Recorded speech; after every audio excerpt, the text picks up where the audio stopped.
আমার কি অবস্থা ভাই? তুমি এক গরু, আইসি আরেক গরু। তারপর নিঃসন্দেহে তুই ঠিক কথা বলেছিস। শুধু মজা করবো, কষ্ট করবো না। নিচে পড়ে দাও, তোমরা পারো না, তোমার তো বহুত পাওয়ার আছে ভাইয়া। হ্যাঁ নাজমুল, কি অবস্থা তোমার?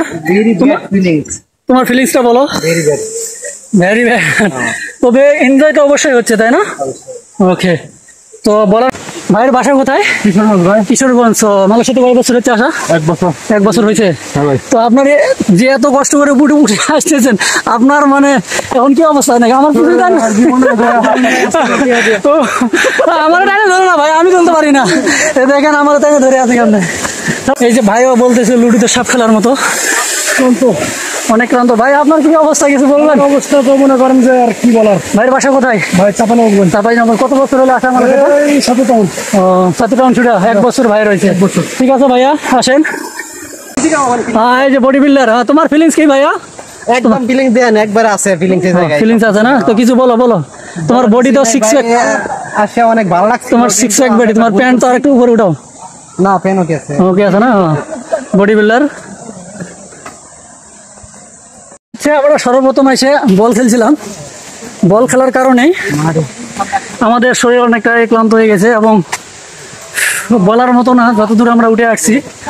আর হচ্ছে এই যে দেখতেছেন পাহাড়ের কেমন রাস্তা, আর এই রাস্তা দিয়ে উপরে উঠতেছে। যারা বলে যে পাহাড়ে ভ্রমণ করা খুব মজাদার বিষয়, সবাই বলে, আমি যখন ঘুরতে যাই বলে যে অনেক ঘুরতেছি, অনেক এনজয় করতেছিস। তো এই যে হচ্ছে পাহাড়ের রাস্তা, যে কত মজাদায়ক আর কত আরামদায়ক বুঝতেছেন আপনারা, সেটা বলে প্রকাশ করার মতো না। আর নিচে কত ফিট নিচে আছে যা বলা যাবে না, ঝর্ণাখানে এরকম রাস্তার মধ্যে দিয়ে পাহাড়ের উপরে উঠে দেখতেছি। কোথাও সিঁড়ি, কোথাও আবার সিঁড়ি নাই, স্লিপ করলে আবার নিচে। তবে স্লিপ করার ভয়টা নাই ততটুক, রাস্তা যথেষ্ট পরিমাণ প্রশস্ত আছে।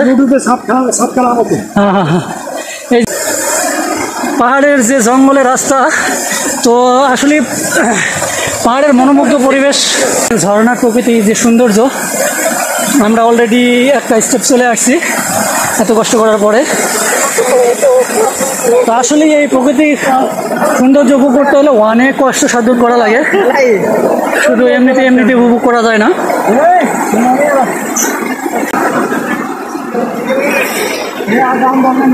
একটা স্তরে চলে আসছি। পাহাড়ের যে সৌন্দর্য, যে ঝর্ণার যে প্রকৃতির যে সৌন্দর্য, সবাইটা দেখলে বোঝা যাবে। আর এত কষ্ট করার পরে যে আসার পরে আমরা দেখতেছি, হ্যাঁ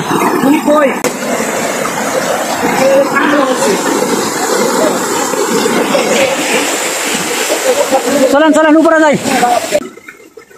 তো এগুলা পিছলা রাস্তা, অনেক সাবধানে পা ফেলতে হবে, আর হচ্ছে স্লিপ করলে শেষ।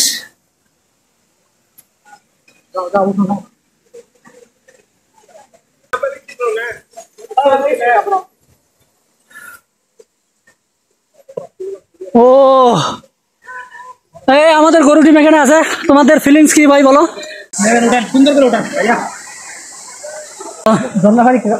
বলার মতো তেমন কিছু নাই, শরীরের যে অবস্থা, কন্ডিশন একদম পুরাটাই খারাপ।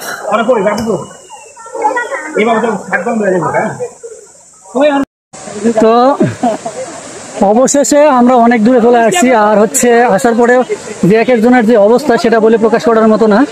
এই যে গোসল করে আসছে, তো আবার যাত্রাপথ শুরু করলাম। চলেন ভাই, ব্যাগ দিবেন, ব্যাগ ধরে। হ্যাঁ ভাই, তোমার ভিডিও, তোমার যে 6 প্যাক বডি ভাই, কই খোলো, প্যান্ট খোলো,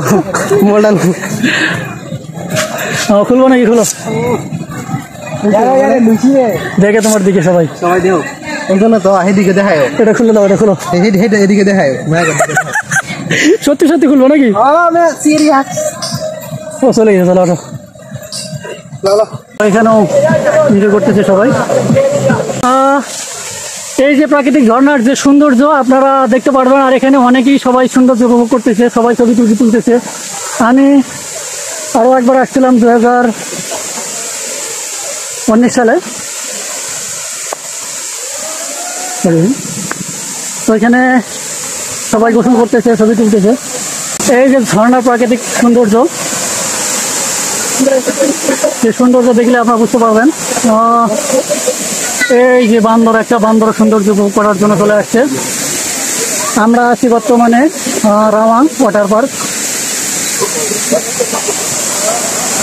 এখানে সবাই ঝর্ণা প্রাকৃতিক উপভোগ করার জন্য আসছে। সবাই এখানে গোসল করতেছে। আমরা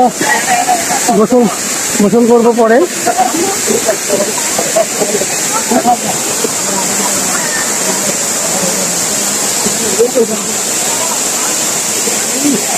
নাজমুল এক একজনের কাপড় টাপড় খুলে দিছে।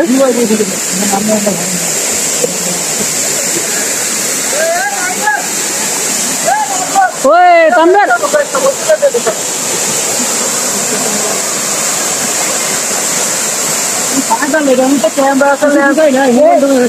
ঢুকা ইয়ার মধ্যে সামনে ঢুকা।